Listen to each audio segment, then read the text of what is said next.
Ils ne sont que 4 à la maison. Pourtant le mari rapporte toujours 5 oranges. Quand il rentre, sa femme s'énerve. Pourquoi en acheter une de plus? Il sourit et répond. Chacun en mange une. Comme ça toi tu en as 2. Il lui témoigne toujours une tendresse particulière, mais ne reçoit en retour que de l'indifférence. Quand les garçons rentrent de l'école, il les accueille chaleureusement. Mais ses fils l'ignorent et passent leur chemin. Autrefois la famille vivait modestement et économisait surtout. Après avoir gagné au loto, ils ont eu de l'aisance. Mais lui porte toujours le même t-shirt depuis 10 ans, tout en se montrant généreux avec les siens. Il achète des glaces importées pour ses fils. Quand il veut partager avec son fils, celui-ci a ses écouteurs et ne lui prête aucune attention. Il ne peut que sourire et s'éloigner. Il va ensuite dans la chambre de l'aîné pour l'inviter à venir partager. Mais son fils lui fait signe de partir. Tard dans la nuit, il descend à la cuisine boire un verre d'eau et remarque soudain la glace restée sur la table. Quand il l'ouvre, il découvre qu'elle a complètement fondu. Après cela, il devient plus silencieux, cesse de s'intéresser à ce qui se passe dans la maison et n'a plus envie de manger avec sa famille. Son fils remarque ce changement chez son père et en parle à un ami. L'ami lui dit que son père doit être blessé. 세상에서 니네 아빠 화 풀어주는 게 제일 쉬워.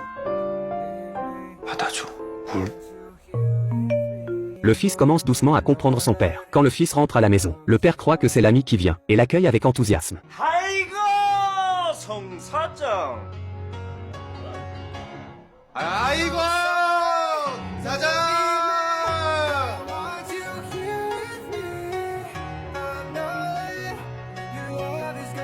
이거 정말 반갑구만.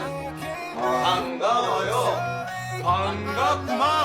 반갑습니다. À ce moment-là, il comprend aussi que les parents sont parfois comme des enfants. Répondre à leur enthousiasme peut les rendre heureux toute la journée.